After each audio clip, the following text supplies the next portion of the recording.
Bulletin के आगाज में मुआशी उफक से बुरी खबर है। पाकिस्तानी रुपए की बेकदरी जारी है, जबकि स्टेट बैंक इस पर खामोश तमाशाई है। इंटरबैंक में डॉलर तारीख में पहली बार 193 रुपए का हो गया। आज अमरीकी करेंसी की कदर में मजीद 1 रुपए 23 पैसे का इजाफा हुआ है। ओपन मार्केट में सूरत हाल इससे भी ज्यादा बुरी तरह मुतासिर हो रही है। डॉलर की 194 रुपए की रिकॉर्ड सतह पर फरोख्त जारी है। अहम खबर आपको दे रहे हैं, सैयद रिजवान आलम हमारे साथ मौजूद है, उनसे बात करेंगे।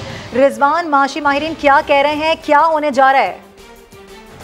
जी देखें, सूरत हाल वाकई बहुत खराब है और किसी की समझ में नहीं आ रहा है कि आगे क्या होगा। बेयकीनी की जो ये कैफियत है, ये संगीन माशी बहरान को जो है इसकी संगीनी में मजीद इजाफा कर रही है।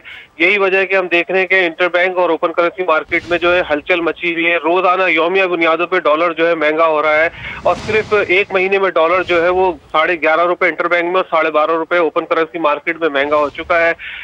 इससे सिर्फ इस 11 रुपए और 12 रुपए महंगा होने से पाकिस्तान के बैरूनी कर्जों के बोझ में जो है ना वो हजारों अरब रुपए का जो है वो इजाफा हो चुका है बैठे बिठाए।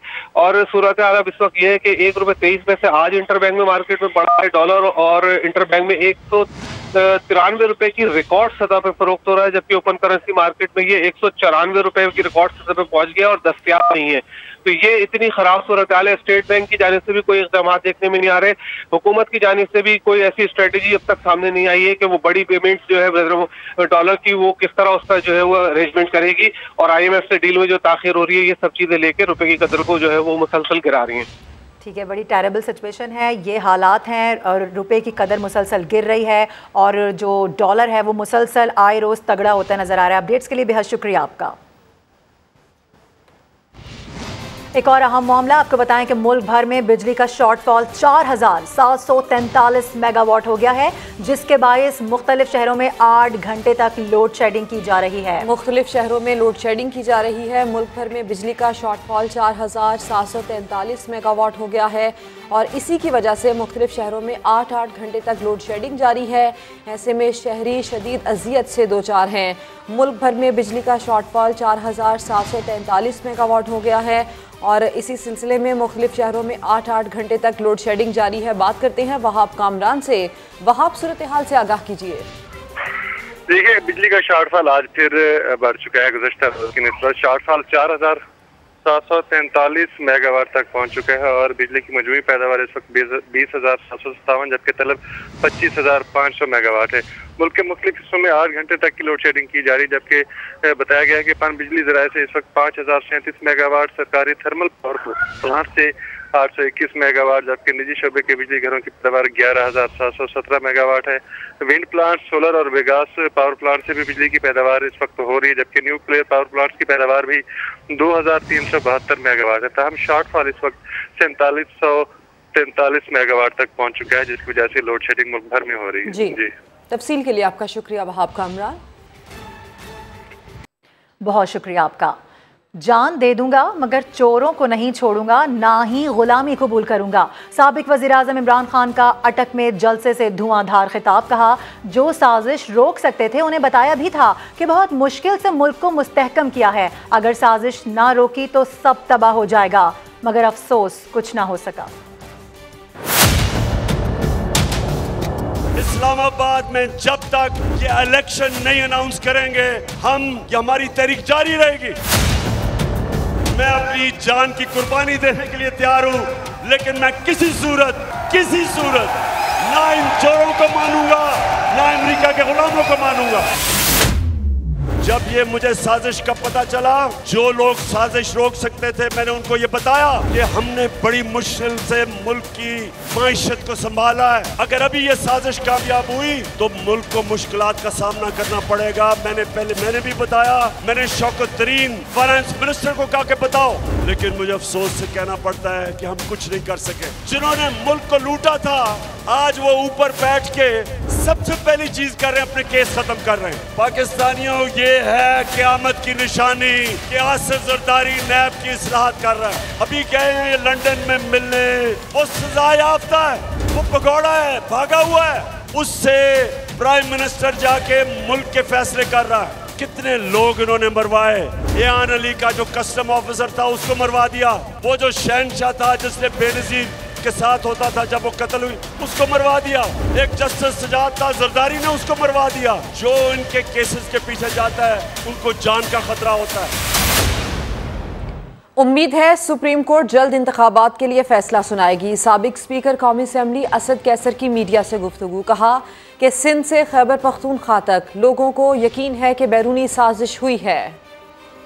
खैबर से लेकर सिंध की कोने कोने तक पंजाब और बलूचिस्तान के लोग इस बात पर मुत्तफिक है कि ये बैरूनी साजिश थी जिसमें हमारे लोग भी शामिल हैं। हमें तो बार बार सिलेक्टेड हुकूमत कहा जाता था, जो कि सरासर झूठ था और है, और ये तो 100% इम्पोर्टेड हुकूमत है जो आपस में भी मुत्तफिक नहीं है। अब पूरी कौम की नज़रें अदालत उज़्मा पर लगी हुई है, वही अब फैसला देंगे जो आवाम चाहती है, और मुझे उम्मीद है कि सुप्रीम कोर्ट जल्द अज जल्द इलेक्शन कराने में अपना किरदार अदा करें। और मरियम नवाज कहती हैं कि पाक फौज का सरबराह कोई अहल शख्स होना चाहिए जिस पर कोई दाग ना हो, जिस पर कभी तनकीद ना हुई हो, ताकि लोग पाक फौज को सल्यूट कर सकें। पाक फौज का खुद को तनाज़ात से दूर रखने का फैसला अच्छा है।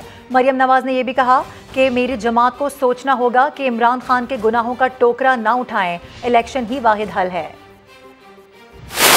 मजासत ने एक इंटरव्यू में कहा है कि जनरल फैज़ हमीद का नाम भी आर्मी चीफ के लिए ज़ेरे गौर आ सकता है। पाकिस्तान की फौज का सरबराह एक ऐसे इंसान को होना चाहिए जो हर किस्म के तनकीद से, शक व शुबा से, रेपुटेशन जो है उसकी वो फ्लॉलेस होनी चाहिए। ये पाकिस्तान के अवाम के लिए भी अच्छा है और ये अफवाज पाकिस्तान के लिए भी अच्छा है कि कोई अहल शख्स जिसके ऊपर कोई दाग ना हो वो अफवाज पाकिस्तान का सरबराह बने, ताकि अफवाज पाकिस्तान को लोग सलूट करें। अगर पाकिस्तान की अफवाज ने ये फैसला किया है कि वो अपने आप को किसी कंट्रोवर्सी में नहीं डालेंगे, अपने आप को अपने आईनी रोल तक महदूद रखेंगे, ये तो बड़ी अच्छी बात है, इसकी तो तारीफ की जानी चाहिए। एक इंसान को तकलीफ है जिसको चीटिंग की आदत पड़ गई हुई है, उसको ये बात सूट करती है कि वो इदारों को भी कंट्रोवर्शियल बनाए, इदारों को भी सियासत में घसीटे। वो एक ही इंसान है, उसका नाम है इमरान खान, और जब तक इदारे उसके साथ थे, उसको पाकिस्तान के लिए सपोर्ट कर रहे थे, सोच रहे थे कि शायद वो कहते हैं ना कि लकीरें डालने से वो ज़ेब्रा नहीं हो जाता, तो उन्होंने कोशिश की कि साथ आ जाएं, चल पड़ें। तब तक तो वो सब जो है वो सिराजुद्दौला थे, सब अच्छे थे। और जैसे ही इमरान खान की कुर्सी खिसकी तो आज कोई मीर जाफर बन गया, मीर सादिक बन गया। मेरी अपनी जमात को, मेरी अपनी हुकूमत को ये देखना चाहिए, ये सोचना चाहिए कि इमरान खान के गुनाहों का जो टोकरा है उसको अपने सर पे नहीं उठाना चाहिए। इसको जाने दें अवाम में, इलेक्शन ही हल है। तहरीक अदम एतमाद से एक रात पहले तहरीक इंसाफ के वजीर ने धमकी दी कि नए इलेक्शन पर हामी भर लो वरना मार्शल लॉ लगेगा। वजीर खारजा बिलावल भुट्टो का बड़ा दावा, इल्ज़ाम लगाया कि इमरान खान ऐसे हालात पैदा करना चाहते हैं जिससे कि तीसरी कुव्वत को मुदाखलत का मौका मिले। सियासी जमातें इंतखाबी इस्लाहात के लिए बुनियादी कोड ऑफ कंडक्ट पर मुत्तफिक ना हुई तो अगला इलेक्शन खूनी होगा। अदम एतमाद का मुकाबला करने के बजाय साबिक वजीर आजम ने भागते भागते भागते भागते आईन तोड़ा। डिप्टी स्पीकर सदर पाकिस्तान जो आईन शिकनी कर चुके हैं, इन हमले को सीरियसली लेते हुए एक कमीशन बनाना चाहिए। जहां तक अप्रैल 3 की इंसिडेंट्स है, सुप्रीम कोर्ट ने अपना फैसला में साफ बता दिया गैर आईनी काम हुआ था। अदम एतमाद का एक रात पहले एक धमकी दी गई, फौरन इलेक्शंस माने या मार्शल लॉ। ये धमकी एक हुकूमत का वजीर ने मुझ तक पहुंचाया। वो ऐसे हालात पैदा करना चाहते जिससे किसी थर्ड फोर्स को मौका मिले। पहले इस्लाहात फिर इंतखाबात। हम जमहूरी कुव्वतें हैं, हम इंतखाबात चाहते हैं। कोड ऑफ कंडक्ट पे सारे सियासी जमातें अगले इलेक्शन से पहले अग्री नहीं होते हैं। हमारा अगला इलेक्शन खूनी इलेक्शन होगा। साबिक वजीर आजम समझता है कि वो कोई मुकद्दस गाय है, खुद चोर निकले ना। जो फाइनेंशियल पोजीशन है वो 4 साल में इतना ज्यादा कैसे भरा, तो वो बैरूनी साजिश का बात करना शुरू करता है, वो अदालत पे हमला करता है, वो इदारे पे हमला करता है। हम सब के मिल के खान साहब का ये साजिश नाकाम हो।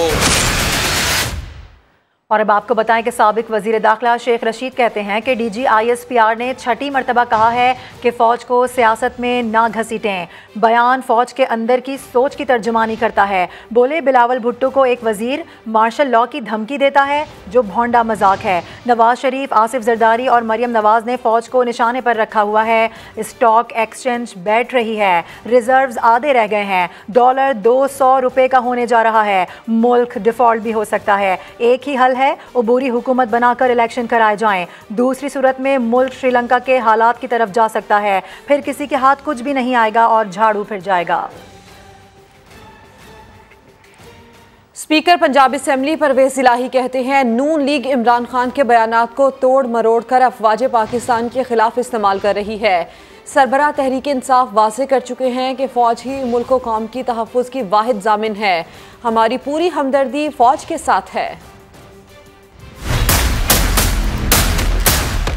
ये लोगों ने अजीब एक मंतक बना ली है कि कमर जवेद बाजवा साहब के ख़िलाफ़ बात करते हैं। उनको ये समझ होनी चाहिए कि उनके ख़िलाफ़ बात करना जो है ये एक सिपाही से लेके ऑफिसर से लेके तो पूरी फ़ौज के ख़िलाफ़ आप बात कर रहे होते हैं। नून लीग जो है इमरान खान के बयानात को तोड़ मोड़ कर आर्मी चीफ के ख़िलाफ़ इस्तेमाल मत करें। इमरान खान कह चुके हैं दो टोक लफ्ज़ों में फ़ौज ही असल हमारी ताकत है और वही सरहदों की हिफाजत करने वाली है और हमारी पूरी हमदर्दी और हमारा पूरा साथ फ़ौज के साथ है। और कोर कमांडर पेशावर से मुतालिक अहम सियासतदानों के बयानात नामुनासिब हैं। सियासी क़यादत फ़ौज के खिलाफ मुतनाज़ बयानात से इज्तनाब करे, ISPR ने फिर वाज़ेह कर दिया है। तर्जुमान पाक फ़ौज कहते हैं कि जलसों या तकारीर के दौरान फ़ौज को दावत देना मुनासिब नहीं है। बार बार कह रहे हैं कि फ़ौज को सियासत से दूर रखा जाए।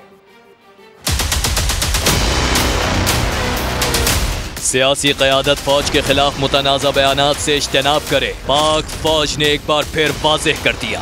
ISPR की जानिब से जारी बयान में कहा गया कोर कमांडर पेशावर से मुताल्लिक़ अहम सीनियर सियासतदानों के हालिया बयानात इंतहाई नामुनासिब हैं। पेशावर कोर आर्मी की एक मुमताज फॉर्मेशन है जो दहशतगर्दी के खिलाफ जंग में हरावल दस्ते का किरदार अदा कर रही है। पेशावर कोर की क़यादत बेहतरीन प्रोफेशनल हाथों में सौंपी गई है। ऐसे बयानात सिपाह और क़यादत के मोराल और वक़ार पर मनफी असर डाल सकते हैं। तर्जुमान पाक फौज मेजर जनरल बाबर इफ्तिखार कहते हैं अफवाज पाकिस्तान का फोकस सरहदों और अंदरूने मुल्क अहम जिम्मेदारियों पर है। काफी अरसे से हम बर्दाश्त का और तहम्मुल का मुजाहरा कर रहे हैं एज एन इंस्टीट्यूशन। बार बार ये कह रहे हैं, ये रिक्वेस्ट कर रहे हैं कि फौज को सियासत में मत घसीटें और सियासी गुफ्तगू का हिस्सा मत बनाएं। DG ISPR ने अपील की कि सियासतदान और मीडिया सियासी मामलात से फौज को दूर रखें। जो भी सियासी सूरत हाल है मुल्क की, इसके अंदर हमारा कोई अमल दखल नहीं है एज एन इंस्टीट्यूशन। किसी भी वजह से ऐसी स्टेटमेंट देना, ऐसी बात करना कि फौज को आप इनवाइट करें किसी भी मत में कि आके सियासी सूरत हाल में मुदाखलत करें, मेरे ख्याल में ये इंतहाई गैर मुनासिब है। किसी को भी ये सूट नहीं करता। लॉन्ग मार्च के दौरान अमन व अमान से मुताल्लिक सवाल पर उनका कुछ यूं कहना था। इसके ऊपर कोई ऐसा कमेंट नहीं करना चाहूँगा, लेकिन फौज की क़यादत अपने तौर पे पाकिस्तान की सिक्योरिटी और पाकिस्तान की हिफाजत के लिए हर वक्त मुस्तैद है। पाकिस्तान की अवाम की हिफाजत को किसी तौर पे भी उसके ऊपर हम कोई आंच नहीं आने देंगे। सियासतदानों की जानिब से इलेक्शन करवाने के मुतालिबे के सवाल पर तर्जुमान पाक फौज ने कहा फौज से इलेक्शन करवाने का मुतालिबा करना ठीक नहीं है। फौज अपने आईनी दायरे में रहकर काम करती है। इलेक्शन कमीशन में तहरीक इंसाफ के मुनहरिफ अरकान पंजाब असेंबली की नाअहली रेफरेंस पर समाअत जारी है। तहरीक इंसाफ के वकील अली जफर ने अपने दलाइल में पार्टी से इनहराफ को आइन की खिलाफ वर्जी करार दिया। ये भी कहा कि वज़ीर आला के इंतखाब में पार्टी के खिलाफ वोट देना आइनी जुर्म है। अली जफर की जानिब से कहा गया कि अदालतें पार्टी से इनहराफ को कैंसर करार दे चुकी हैं। वज़ीर आला के इंतखाब में पार्टी के खिलाफ वोट देना आइनी जुर्म है। पार्टी से इनहराफ आइन की खिलाफ वर्जी है। मुनहरिफ अरकान पंजाब असेंबली की नाअहली रेफरेंस पर समाअत इस वक्त जारी है और पाकिस्तान तहरीक इंसाफ के वकील अली जफर ने अपने दलाइल में पार्टी से इनहराफ को आइन की खिलाफ वर्जी करार दिया है। अब यहाँ खबर आ रही है, साबिक खातून अव्वल की दोस्त फराह खान और उनके शौहर एहसन जमील के खिलाफ तहकीकात में बड़ी पेशरफ्त हुई है। नैब की जानिब से लिखे गए खतूत का मुख्तलिफ इदारों से जवाब और डेटा मौसूल होना शुरू हो गया है। अरशद अली हमारे साथ मौजूद हैं, उनसे बात करेंगे। अरशद, बड़ी अहम पेशरफ्त है, क्या डिटेल्स हैं इस खबर की मजीद? जी मारूफ जो है वो खातून अव्वल की दोस्त फराह खान और उनके शोहर एहसन जमील गुजर के खिलाफ नैब ने मुख्तलिफ इदारों को खत लिखे थे और उनका रिकॉर्ड जो है वो तलब करने की सदा की थी। अब तमाम तर रिकॉर्ड जो है वो मुख्तलिफ इदारों से नैब लाहौर को मसूल होना शुरू हो चुका है। अब तक जो है वो जो नैब को रिकॉर्ड मसूल हुआ है उसके मुताबिक जो है वो मुबैना तौर पर कंपनियों की छानबीन के हवाले से SCCP ने अपना जवाब जमा करवा दिया है। ताहम इसके साथ साथ अकाउंट्स की ट्रांजैक्शंस की मालूमात के लिए जो है वो बैंकों ने भी अपना रिकॉर्ड जो है वो नैब लाहौर को जमा करवा दिया है। ताहम इसके साथ साथ नैब लाहौर का ये कहना है कि जिन इदारों का ताहाल रिकॉर्ड मसूल नहीं हुआ उनको दोबारा खतूत लिखे जाएंगे। बहुत शुक्रिया आपका।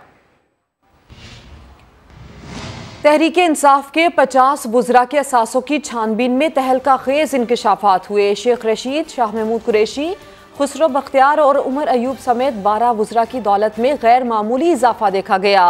इसी हवाले से देखते हैं समा इन्वेस्टिगेशन यूनिट के हेड जाहिद गुशकोरी की तहलका खेज रिपोर्ट। अवाम महंगाई की चक्की में पिसते रहे, गरीब गरीब तर हो गया, लेकिन हुक्मरानों के असासे बढ़ते ही चले गए। तहरीक इंसाफ काबीना के 1 दर्जन से जायद वुज़रा के असासों में चंद सालों के दौरान 150% से जायद का इजाफा देखने में आया। टैक्स हुकाम और इलेक्शन कमीशन के जराए से हासिल दस्तावेजात के मुताबिक साल 2014-15 में इन वुज़रा के असासों की मजमूई मालियत 2 अरब 15 करोड़ थी, लेकिन 4 साल बाद यानी 2019-20 में इनके असासों की मालियत बढ़कर 5.5 अरब से जायद हो गई। तहकीकात के दौरान इंकिशाफ हुआ कि साबिक वजीर तवानाई उमर अयूब के असासे जो साल 2014-15 में 46 करोड़ थे वो बढ़कर 1 अरब 40 करोड़ तक जा पहुँचे। शाह महमूद कुरैशी की दौलत 7 करोड़ 25 लाख से बढ़कर 24 करोड़, शेख रशीद की 3 करोड़ 90 लाख से 14 करोड़ 90 लाख, जबकि आजम सवाती की 82 करोड़ से बढ़कर 2 अरब तक जा पहुंची। खुसरो बख्तियार, शफकत महमूद, फहमीदा मिर्जा और फैसल वावडा की तिजोरियों में भी इन 4 बरसों के दौरान अच्छा खासा पैसा आया। समा के सवाल पर शाह महमूद कुरैशी ने अहलिया को 2015 में ससुराल से जायदाद में हिस्सा मिलना, खुसरो बख्तियार ने ज़रूरी कारोबार में वुसअत, ज़मीन की फ़रोख्त और सेविंग, जबकि शेख रशीद ने ज़मीन की फ़रोख्त को असासे बढ़ने की वजह करार दिया। शफकत महमूद ने बताया कि उनके असासे बढ़े नहीं बल्कि उनकी मौजूदा मार्केट वैल्यू जाहिर की गई है, जबकि फैसल वावडा, महबूब सुल्तान और तारिक बशीर चीमा ने कोई जवाब नहीं दिया। ब्रेक के बाद आपको बताएं कि शदीद गर्मी बेजुबानों की जान लेने लगी। फैसलाबाद में दौरान सप्लाई हजारों मुर्गियां मरने से गोश्त की कीमत में 500 रुपए किलो तक पहुंच गई है। तलब पूरी ना होने पर दुकानदार भी परेशान हैं। उस्मान सिद्दीक की रिपोर्ट। कहर बरसाती गर्मी जान लेने लगी। फैसलाबाद में आग उगलते सूरज के बाइस पोल्ट्री फार्म से दुकानों तक पहुंचाने वाली सप्लाई गाड़ियों में हजारों मुर्गियां मौत का शिकार हो गईं। ड्राइवर्स मुर्दा मुर्गियों को ठिकाने लगाने लगे। मर गया माल। हाँ जी, गड्डी खराब हो गई। सप्लाई में कमी के बाइस शहर भर में चिकन के दाम 500 रुपए तक जा पहुंचे हैं। गर्मी अब बहुत ज्यादा बढ़ गई है, इस वजह से जानवर जो मर रहा है, गर्मी बर्दाश्त नहीं कर रहा है। मार्केट में बहुत कम माल आ रहा है। जो गाड़ी 2000 किलो लेके आ रही है वो 1000 किलो लेके आ रही है, उसमें भी जानवर मर जाते हैं। पोल्ट्री फार्म मालकान के मुताबिक शदीद गर्मी से रोजाना लाखों रुपए का नुकसान बर्दाश्त करना पड़ रहा है। कैमरामैन रिजवान साबरी के साथ उस्मान सदीक, समा, फैसलाबाद। सिर्फ यही नहीं, आपको बताएं कि गर्मी की शिद्दत बढ़ने से चोलिस्तान वाले पानी की बूंद बूंद को तरस गए हैं। जानवर मरने लगे तो इंतजामिया हरकत में आ गई। रिपोर्ट करेंगे एहसन अंसारी। सहराए चोलिस्तान की तपती धूप में प्यास का पहरा। रेत के इस समंदर में खुश्की का सैलाब ठाठे मार रहा है। बारिशें ना होना और दर्जे हरारत में इजाफा चोलिस्तान के बासियों पर असरअंदाज होने लगा। कातिल गर्मी कई जानवर निगल गई तो इंतजामिया को भी होश आ गया। जब तोबाजात हमारे ड्राइव हुए तो हमारा शायद रिस्पांस उतना प्रोएक्टिव नहीं था, एक्टिव था, प्रोएक्टिव नहीं था। हमारे पास 6 मेडिकल टीमें हमारी इस वक्त मौजूद है इधर, और अभी मैंने 9 टीमों का और इसमें इजाफा कर दिया है। इंतजामी फुर्तियां एक तरफ, मगर चोलिस्तान के बासी क्या शिकवा कर रहे हैं ये भी जान लें। 100 भेड़ मर गई ना, डॉक्टर पुग दे, अच्छा पानी पुग दे, बे महकमा को सुनदा कह नहीं होन नहीं है, होना के बहुत सारा खराब सी गया, अच्छा बने ता होवे सही मारो जो सोक वणो बदले बैठा पानी बगैर बैठा, बाल बच्चे हिंद मरदे पेन। हुकाम कहते हैं नुकसान के अजाले के लिए वजीर आला पंजाब हमजा शहबाज के अहकामात पर अमल किया जाएगा। जो यहाँ पर जो महरूमियत थी उस पर भी हमने गुजारिशात दी कमिश्नर भावलपुर को और डीसी भावलपुर को। इंशाल्लाह बाहुकम वज़ीर आला पंजाब के हम उनसे पूरी कंपनसेशन करा रहे हैं, पूरी कंपनसेशन कराएंगे इंशाल्लाह, जो उनका नुकसान हो उसको पूरा कराएंगे। गफलत कहें, लापरवाही या फिर बेहिसी, सूरत हाल के पेश नज़र एहतियाती तदाबीर और इक़दामात ना करना मुतल्लिका महकमों की कारकर्दगी पर सवालिया निशान है। एहसन अंसारी, समा, बहावलपुर। क्या हुकूमत बदलते ही महकमों और अस्पतालों ने काम करना छोड़ दिया? इंसदादे डेंगू इजलास में इंकशाफ हुआ है कि लाहौर के अस्पताल डेंगू मरीज रिपोर्ट कर रहे हैं, ना ही डेंगू वर्कर्स सर्विलेंस का काम। इजलास की अंदरूनी कहानी समा ने पता लगा ली है, इसी पर बात करते हैं समा के नुमाइंदे दानियाल उमर से। दानियाल, बताइए क्या कुछ आपको मालूम हो पाया? देखिए, इंसदादे डेंगू मुहिम का इजलास हुआ था जिसमें इस बात का इंकशाफ हुआ है जिले इंतजामिया की जानिब से कि लाहौर के जो अस्पताल हैं वो डेंगू मरीजों का डाटा फराहम ही नहीं कर रहे, ना ही डेंगू एक्सपर्ट एडवाइजरी ग्रुप जो है वो अस्पतालों का ऑडिट कर रही है कि कितने मरीज जो है वो रिपोर्ट हो रहे हैं। इस इजलास के अंदर महकमा सेहत पंजाब से इस्तफसार किया गया है कि अगर अस्पतालों से दुरुस्त डाटा नहीं आएगा तो डेंगू केसेस की तादाद का कैसे पता लगेगा। साथ ही साथ ये भी इस इजलास में इंकशाफ हुआ है कि जो डेंगू लार्वा तल्फ करने वाली टीमें हैं वो भी दुरुस्त काम नहीं कर रही हैं और उनको भी हिदायत जारी की गई है कि वो काम करें, डेंगू लार्वा को तल्फ कर दें, वरना इस साल भी बहुत बड़ी तादाद में डेंगू के जो केसेस हैं वो रिपोर्ट हो सकते हैं। ये मौसम गर्म है। गुज़श्ता रोज भी जब मुस्लिम लीग नून के अरकान ने प्रेस कॉन्फ्रेंस की तो उन्होंने कहा हमें इस बात पे तशवीश है कि इतने गर्म मौसम में भी रोजाना 1 या 2 डेंगू के केसेस किस तरह से शहर के अंदर और पूरे पंजाब के अंदर रिपोर्ट हो रहे हैं। तफसील के लिए आपका शुक्रिया दानियाल। पर ओवरसीज पाकिस्तानियों ने डॉलर वतन भेजने का रिकॉर्ड कायम कर दिया। अप्रैल में बैरून मुल्क पाकिस्तानियों ने रिकॉर्ड 3 अरब 12 करोड़ डॉलर वतन भेजे। माशी बहरान में मईशत के हवाले से अच्छी और बड़ी खबर सामने आ रही है। ईद पर ओवरसीज पाकिस्तानियों ने डॉलर वतन भेजने का नया रिकॉर्ड बना दिया है। अप्रैल में बैरून मुल्क पाकिस्तानियों ने रिकॉर्ड 3 अरब 12 करोड़ डॉलर वतन भेजे। रवां साल 10 माह में पाकिस्तानियों ने 26 अरब डॉलर भेजने का रिकॉर्ड बनाया। सबसे ज़्यादा 17 करोड़ डॉलर सऊदी अरब में मुकीम पाकिस्तानियों ने वतन भेजे। 60 करोड़ डॉलर वतन भेजकर यूएई के पाकिस्तानी दूसरे नंबर पर हैं। तारीख में पहली मरतबा 1 माह में ओवरसीज़ पाकिस्तानियों ने 3 अरब डॉलर की तरसीलाते ज़र भेजी। अपडेट्स के लिए आप विजिट कीजिए sama.tv। इसके अलावा आप हमें फेसबुक और ट्विटर पर भी ज्वाइन कर सकते हैं। एक ब्रेक के बाद आपसे मिलेंगे हेडलाइंस के साथ। देखते रहिए समा।